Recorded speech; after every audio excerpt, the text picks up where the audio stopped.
Alright, so this is the Zac tier list era, and you've all seen that the whole thing is a lot different than what you are probably accustomed to. Now, let me explain how this works. Well, first I should explain why I did it this way. At first, I always just had a basic tier list like everybody's accustomed to, had junglers here and there and whatever, and it was junglers I personally tested. I didn't like putting, flavor of the month jungler up there or whatever, or something new that came out that's making waves and isn't fully, explored. There's been too many times when people have been burned by thinking X jungler is good when X jungler is just kind of the new craze instead of going and testing it and seeing it, whatever. Remember Jungle Pantheon, and when he was used and you were like, oh my god, Jungle Pantheon's so good, and then everyone realized he actually sucks ass? That was in season 2. Remember when everybody got pissed that I had Skarner tier 1 or Shyvana tier 1 or Maokai tier 1? That shit was funny. And then eventually they got proven wrong. Anyways, that's not the point. The thing is, having a tier list like that was difficult because I couldn't test everything. I obviously couldn't test everything. I couldn't play at the highest divisions all the time, or I wouldn't face certain junglers ever, and I wouldn't be able to get the best tests. So, I would have a delay in how I upgrade certain junglers from lower positions to higher ones. I preferred to be slow at just putting certain junglers up in a higher tier, like Nasus. I was skeptical. A lot of you were skeptical. Everybody was skeptical. It's like he got buffed. People were like, oh, he can jungle, and then there was confusion of whether max E or W. E or Q on all these other things of how he would work out. So people jumped the gun and said he was god tier. Some people denied it. I was skeptical of both sides. I'm like, I need to fight him more. I need to test him more. And nobody used Nasus. But I still don't see any jungle Nasuses. I mostly just fight Volivers now. And that was Volibear went through the same thing. So it was a slow process. Because if you wanted to consider a jungler high up there was a lot of competition. There was an oversaturation of junglers, that kind of deal. So I wanted to switch to categories so I can avoid that kind of crap and the criticism and the flaws of the old tier list. I wanted to switch to categories and just have all the tank junglers here, all the this here, all of that there, and avoid tier lists or avoid lists in general. Just have a big old clump of things. But then there came an issue.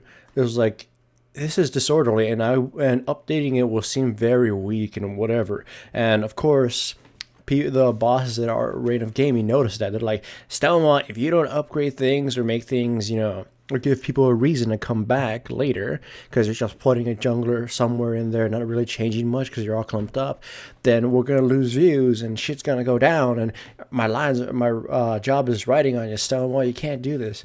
So I had to, give up some ground here. So I decided to make different categories and put junglers in multiple categories, or categories that fit them.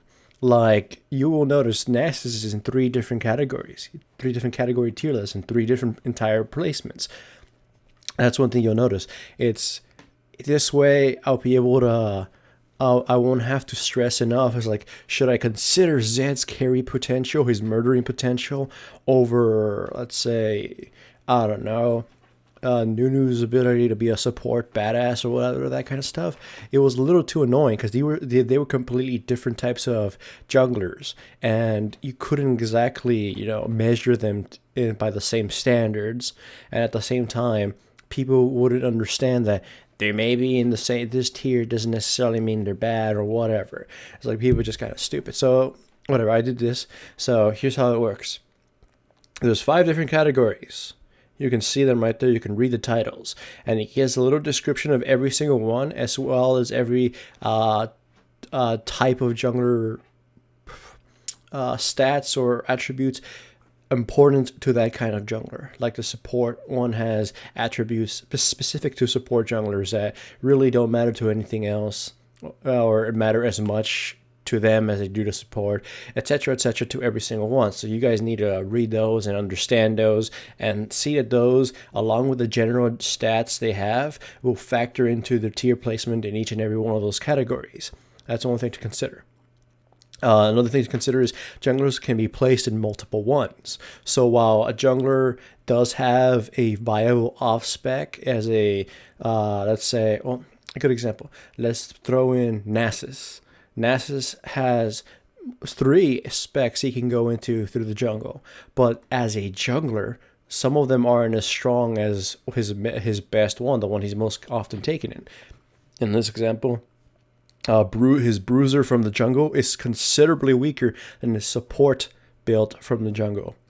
So his bruiser one may be low, but his support one is high. That kind of stuff. And you could measure things that way. Another thing to consider is certain characters may seem oddly placed, but if you think about it, they're not. A good example is Leona. It's like she isn't in the support one. I'm telling you that now. And when you see it, I'm pretty sure some people are like, oh my God, where's Leona? If you think about it, even in bottom lane, she isn't exactly a quote unquote support. She functions in the support lane, but she is pretty much, her kit is entirely made of a tank. It's just a tank thing. She has CC, she has, initiation, she's got tankiness. She's just a tank that works in the support lane. If you could take her in another lane and she could do really well, you'd take her there. If she was a lot better in the jungle clearing and everything, you'd take her. And even Riot said if she was a better jungler, then we'd be seeing more jungle Leona. That's the thing. She's a tank. She's barely a support. And you should read how I define supports here, because if I just said CC makes us apart, then there'd be way too many. Anyways, moving on from that. See, I already covered the categories. I already covered the buildings. Well, no, the specific aspects of it. And there's another little fact I'm trying to remember, and I'm kind of wasting your time just trying to remember without actually saying shit. What was it?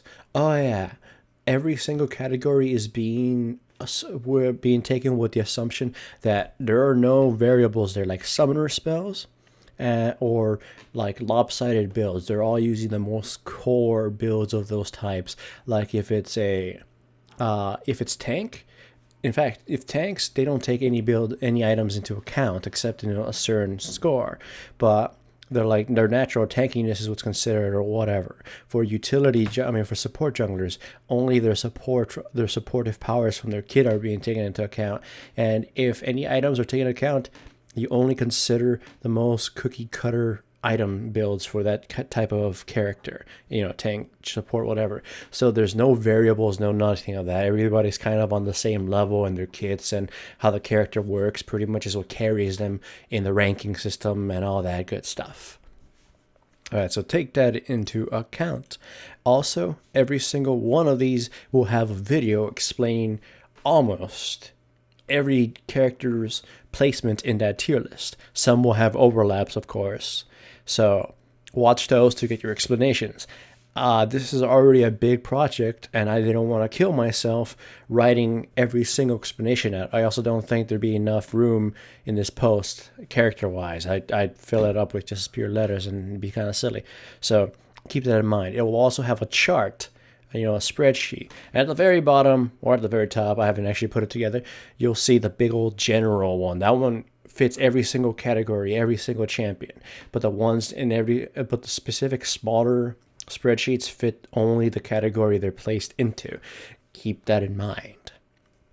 All right, and this tier list is still not made to dictate solo queue picks, team comp picks for tournaments or anything. It is just factual information of observation, experimentation, and actual numbers from junglers. No numbers are given. This is a lot speaking through a lot of experience, and it's still at the end of the day, it's still very much just opinion. So don't hang me or don't be too overly pissed.